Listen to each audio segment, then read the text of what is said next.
ಆತ್ಮೀಯ H16 news ಅರ್ಥಾತ್ ಸಿದ್ದರಾಮಯ್ಯಗೆ ಸ್ವಾಗತ. ನಾನು ನಿಮ್ಮವ MI ಅಥವಾ ಮಲ್ಲಪ್ಪ ಜೋದವರ. ಆತ್ಮೀಯರೇ, ಬೆಂಗಳೂರಲ್ಲಿ ದಲಿತ ಸಮುದಾಯ SC ST ಅಥವಾ ಪರಿಶಿಷ್ಟ ಜಾತಿ ಪಂಗಡದವರು ಕುಡ್ಕೊಂಡು ಸೌಹಾರ್ದ ಏನಪ್ಪ ರೀತಿಯಲ್ಲಿ ಅಂದ್ರೆ ವಿಶೇಷವಾಗಿ ಏನಪ್ಪ ಅಂತಂದ್ರೆ ಸೌಹಾರ್ದ ಮೂಡಿಸುವಂಥದ್ದು, ಜಾತಿ ಪಂಗಡಗಳ ಮಧ್ಯದಲ್ಲೇ ಸಹೋದರತ್ವ ಹೆಚ್ಚು ಮಾಡುವಂಥದ್ದು ಕಾರ್ಯಕ್ರಮವನ್ನು ಬುಧವಾರ ದಿವಸ ಆಯೋಜಿಸಿದರು. ಅಂದರೆ ನಿನ್ನೆ ಅಂತ ಇತ್ತೀಚೆಗೆ ನಡೆದಂಥ ಘಟನೆ ಇದು. ಆ ಸಂದರ್ಭದಲ್ಲೇ ನಮ್ಮ ನಿಜವಾಗಿಯೂ ದಲಿತ ಸಮುದಾಯದ ಬಗ್ಗೆ ಕಾಳಜಿ ಉಳ್ಳಂತಹ, ದಲಿತರ ಬಗ್ಗೆ ನೋವು ಹೋರಾಟ ಮಾಡಿದಂತಹ ಕೋಟಿಗಾನಹಳ್ಳಿ ರಾಮಯ್ಯ ಭಾಳ ದೊಡ್ಡ ವ್ಯಕ್ತಿ. ಆದರೂ ಬಡತನ ಅವ್ರಿಗೆ ಬಿಟ್ಟಿಲ್ಲ ಇಲ್ಲಿವರೆಗೆ. ಅಂಥ ವ್ಯಕ್ತಿ ಅವ್ರೇನು ಸಲಹೆ ಕೊಡ್ತಾ ಇದ್ದಾರಪ್ಪ ಅಂದರೆ ಇವತ್ತು ಈ ಒಳ ಮೀಸಲಾತಿ ಆಗಿರ್ಬೋದು ಅಥವಾ ಮತ್ತೊಂದು ಆಗಿರ್ಬೋದು, ನಮ್ಮ ಜಾತಿಗಳು ಹೇಗೆ ಹೊಡಿತಾರೆ ಅನ್ನೋದ್ರ ಬಗ್ಗೆ ಆಗಿರ್ಬೋದು. ಅದಕ್ಕಾಗಿ ಇದೆಲ್ಲ ಬಿಟ್ಟು ನಾವು ಒಂದಾಗುನು ಅನ್ನುವಂಥ ಮಾತಾಡಿದ್ದಾರೆ. ನಾವು ಎಡಗೈ ಅಲ್ಲ ಬಲಗೈ ಅಲ್ಲೆಲ್ಲ ಕುಡ್ಕೊಂಡು ಹೋಗೋಣ ಅಂತ ಮಾತಾಡಿದ್ದಾರೆ. ಭಾಳ ಒಳ್ಳೆಯ ಮಾತದು, ಕೂಡಿಕೊಂಡು ಹೋಗ್ಬೇಕು ಅನ್ನುವಂಥದ್ದು. ಅದೇ ಕಾಲಕ್ಕೆ ಅದ್ರ ಹೆಚ್ಚು ಪ್ರಯೋಜನ ಅವರಲ್ಲೇ ಪಡೆದಂಥವರು ಅವ್ರಿಗಿನ ಇನ್ನೂ ಉಳಿದ ಅವ್ರಿಗೂ ಹಂಚಬೇಕು ಅನ್ನೋಂಥದ್ದು ಸಹಿತ ಪ್ರಜ್ಞೆ ಬೆಳೆಸ್ಬೇಕಾಗಿದೆ. ಯಾಕಂದರೆ ಬಲಗೈಯವರು ಹೆಚ್ಚಿಗೆ ಲಾಭ ಮಾಡ್ಕೊಂಡಿದ್ದಾರೆ ಅನ್ನೋದು ಎಡಗೈಯವರ ಗಂಭೀರವಾದ ಆಪಾದನೆ. ಅದು ಹೋಗಲಾಡಿಸಬೇಕಾಗಿತ್ತಪ್ಪ ಅಂದ್ರೆ ಆಯ್ತಪ್ಪ ನೀವು ತೊಗೊಳ್ರಿ ಅಂತ ಹೇಳಬೇಕು ವಿನಃ ಅದಕ್ಕಾಗಿ ಚಳವಳಿ ಮಾಡೋದಲ್ಲ ಅನ್ನುವಂಥದ್ದು ಸಹಿತ ಇಲ್ಲಿ ನೆನಪಡಬೇಕಾಗಿತ್ತು. ಯಾಕಂದ್ರೆ ನಮ್ಮನ್ನು ನಾವು ಅದು ಪ್ರೀತಿಸೋಣ, ನಾವೆಲ್ಲರೂ ಅಸ್ಪೃಶ್ಯರ ಅನ್ನುವಂಥ ಮಾತನ್ನು ನಮ್ಮ ಕೋಟಿಗಾನಹಳ್ಳಿ ರಾಮಯ್ಯನವರು ಭಾಳ ಹೋರಾಟ ಮಾಡಿದಂಥವ್ರು, ನಿಜವಾದ ಕಳಕಳಿದ್ದಂಥವ್ರು. ದಲಿತರ ಬಗ್ಗೆ ಆಗಿರ್ಬೋದು, ಅದೇ ಕಾಲಕ್ಕೆ ST ಸಮುದಾಯ ಅಂದರೆ ಪರಿಶಿಷ್ಟ ಪಂಗಡ ಬಗ್ಗೆ ಇವರಿಬ್ಬರು ಒಂದಾಗಬೇಕು, ಒಗ್ಗೂಡಬೇಕು ಅನ್ನೋಂಥ ಮಾತಾಡಿದ್ದಾರೆ. ದಲಿತ ಸಮುದಾಯಗಳು ತುಂಡಾಗಿ ಹೋಗಿವೆ. ಹೌದು, ತುಂಡಾಗ್ಯಾವ.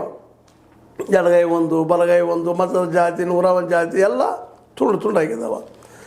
ಒಡೆಯುವ ಕೆಲಸ ಮುಗಿದಿದೆ. ಈಗ ಒಡೆಯೋದೆಲ್ಲ ಮುಗಿದಿದೆ, ಬಡದರ ಹಂಚಿಬಿಟ್ಟಿದ್ದಾರೆ. ಯಾರು ಹಚ್ಚಿದ್ರು ಇದು ಬಿಡಿಸಿಡ್ಬೇಕಾಗಿಲ್ಲ. ಇಲ್ಲಿ ಈ ಒಂದು ಮೇಲ್ಜಾತಿಯ ಜನಗಳಾಗಿರ್ಬೋದು, ಮತ್ತಾರಾಗಿರ್ಬೋದು, ಸವರ್ಣೀಯರು ಮಾಡಿಬಿಟ್ಟಿದ್ದಾರೆ. ಇದಕ್ಕೆ ಇನ್ನೇನಿದ್ರು ಕೂಡಿಸುವ ಕೆಲಸ ಆಗಬೇಕು. ಒಳದಂತೆ ಹೋಗಿಬಿಟ್ಟಾರೆ, ಈಗ ಮುಗಿದದ. ಸಣ್ಣ ಜಾಸ್ತಿ ಸಪ್ರೇಟ್ ಆಗಿಬಿಟ್ಟಿದ್ದಾವೆ.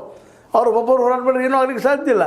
ಆದರೆ ನಾವೆಲ್ಲರೂ ಕೂಡಿ ಹೋರಾಟ ಮಾಡಿದ್ರೆ ಒಂದು ಶಕ್ತಿ ಆಗಿ ಸಾಧ್ಯತೆ, ನಮ್ಮ ಪ್ರಶ್ನೆಗೆ ಉತ್ತರವನ್ನು ಹುಡುಕ್ಲಿಕ್ಕೆ ಸಾಧ್ಯತೆ ಅನ್ನೋಂಥ ಮಾತನ್ನು ಸ್ಪಷ್ಟವಾಗಿ ಹೇಳ್ತಾರೆ. ಅದಕ್ಕಾಗಿ ಧಮ್ಮದ ನೆರಳಿನಲ್ಲಿ ಒಂದುಗೂಡಬೇಕು ಅಂತ. ಧಮ್ಮದಂದ್ರೆ ಇಲ್ಲೇ ಧಮ್ಮ ಅಂತಂದ್ರೆ ಬೌದ್ಧ ಧರ್ಮ ನೆಲೆಗಟ್ಟಲ್ಲಿ ನಾವೆಲ್ಲ ಒಂದಾಗಬೇಕು ಅನ್ನುವಂಥ ಮಾತನ್ನು ಅವರು ತಮ್ಮ ಅನುಭವ ನೆಲೆಗಟ್ಟಲ್ಲಿ ಮಾತಾಡಿದ್ದಾರೆ. ಅದರಲ್ಲೇ ಭಾಳ ಸತ್ಯದ. ಯಾಕಂದರೆ ಆವತ್ತಿನ ಸಮಾರಂಭದಲ್ಲೇ ಪರಿಶಿಷ್ಟ ಜಾತಿ ಪಂಗಡ ಅವ್ರ ಸಹೋದರತ್ವ ಸಮಿತಿ ಆಯೋಜಿಸಿದಂಥ ಈ ದುಂಡು ಮೇಜಿನ ಸಭೆಯಲ್ಲಿ ಇಲ್ಲಿಯ ವಿಶೇಷವಾಗಿ ಬೌದ್ಧ ಧರ್ಮದ ಧಮ್ಮವೀರ ಬಂತೇಜ್ ಅವ್ರ ಸಹಿತ ಉಪಸ್ಥಿತರಿದ್ದರು. N ವೆಂಕಟೇಶನ್ ಅವ್ರ ಸಹಿತ ಕೂಡಿದ್ರು ಅಂತ. ಅವರು SC ಸಮುದಾಯದ ಒಂದು ಅಥವಾ ದಲಿತ ಸಂಘರ್ಷ ಸಮಿತಿಯ ನಾಯಕರು. ಈಗ ಅನೇಕ ದಲಿತ ನಾಯಕರು ST ನಾಯಕರು ಕೂಡ ಚರ್ಚೆ ಮಾಡಿದ್ದಾರೆ, ನಾವು ಒಂದಾಗಬೇಕು ಅಂತ. ಭಾಳ ಒಳ್ಳೆಯ ವಿಚಾರ. ಒಂದಾಗಬೇಕು, ಮೊದಲಿದು ಒಂದಾಗಬೇಕು. ಜೊತೆಗೆ ಅಲ್ಲಿ ಇಲ್ಲಿವರೆಗೆ ಇದ್ದ ರಿಸರ್ವೇಷನ್ದಲ್ಲಿ ಹೆಚ್ಚು ಲಾಭ ಮಾಡ್ಕೊಂಡಂಥವ್ರು ಕಡಿಮೆ ಲಾಭ ಮಾಡ್ಕೊಂಡಂಥವ್ರಿಗೆ ಬಿಟ್ಟು ಕೊಡಬೇಕು, ಒಂದಿಷ್ಟು ಅನುಕೂಲ ಮಾಡಿಕೊಡ್ಬೇಕು. ಅವ್ರು ಮಾಡಿಕೊಂಡು ತಪ್ಪಂತ ನಾವೆಲ್ಲ ಒಂದು ಮೊದಲು ಅದರಲ್ಲಿ ಏನಿರುತ್ತೆ ರಿಸರ್ವೇಷನ್ ಯಾಕೆ ಮಾಡಿದರು? ಕೆಲವು ಅಲ್ಲಿ ಮುಂದುವರೆದಂಥ ಬುದ್ಧಿವಂತ ಜನ ಅಲ್ಲಿ ಲಾಭ ಮಾಡ್ಕೊಂಡು ಹೋಗ್ತಾರೆ. ಎಲ್ಲಾಗಲೂ ಹೆಂಗಾದ್ರೆ ಪರಿಸ್ಥಿತಿ. ಬುದ್ಧಿವಂತರು ಎಲ್ಲರಿಗೆ ಮೊದಲು ಲಾಭ ಮಾಡ್ಕೊಂಡಿರ್ತಾರೋ, ಜಾತಿ ಹೆಸರು ಮೇಲೋ ಮತ್ತೇನೋ ರಿಸರ್ವೇಷನ್ ಹೆಸರು ಮೇಲೋ.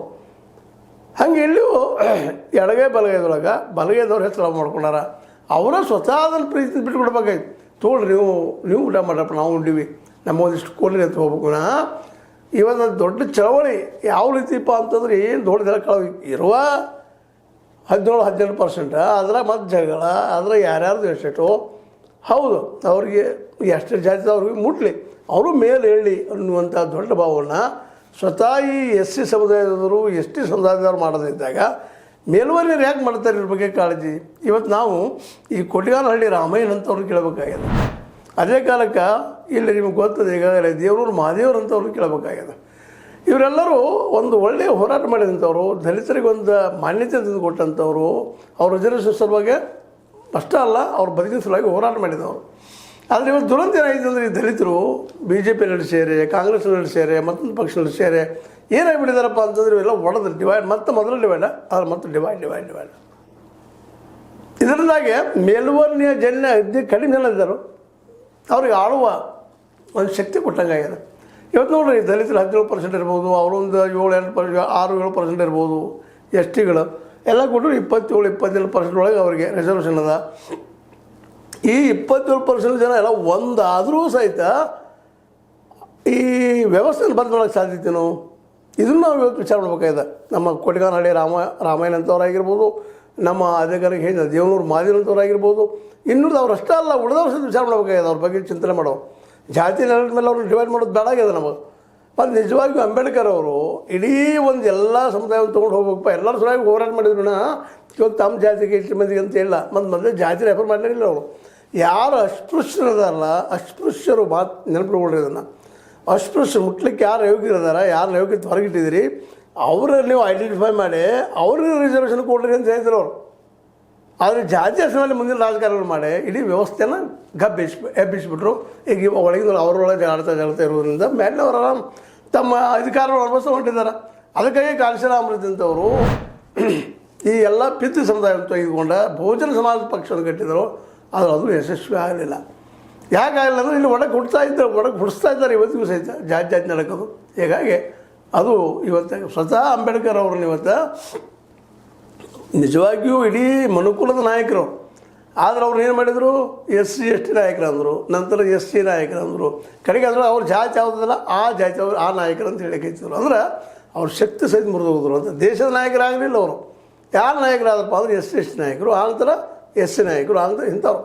ಇದನ್ನು ಸಹಿತ ರೆಫರೆನ್ಸ್ ಮಾಡಿ ನಮ್ಮ ಏನಪ್ಪ ಅದು ಕೋಟಿಗಾನಹಳ್ಳಿ ರಾಮಯ್ಯನವರು ತಮ್ಮ ವಿಷಯ ಮಂಡಳಿಯಲ್ಲಿ ಹೇಳಿದ್ರು ಅದಕ್ಕೆ ಒಂದಾಗ್ರಿ ಅಂತೇಳಿ. ಅದು ನಾ ಇವತ್ತು ಕೇಳೋದೇನಪ್ಪ ಅಂದ್ರೆ ಕೇವಲ SC ST ಒಂದಾದರೆ ವ್ಯವಸ್ಥೆಯನ್ನು ಬಂದ್ ಮಾಡಲಿಕ್ಕೆ ಆಗ್ತದಾನ? ಇವರಷ್ಟೇ ಹೋಗಿ ಎದ್ಕೊಂಡು ಸಾಧ್ಯದನ? ಇಲ್ಲ, ಹೈಲಿ ಇಂಪಾಸಿಬಲ್. ಹಾಗಾಗಿ ಏನು ಮಾಡಬೇಕಪ್ಪ?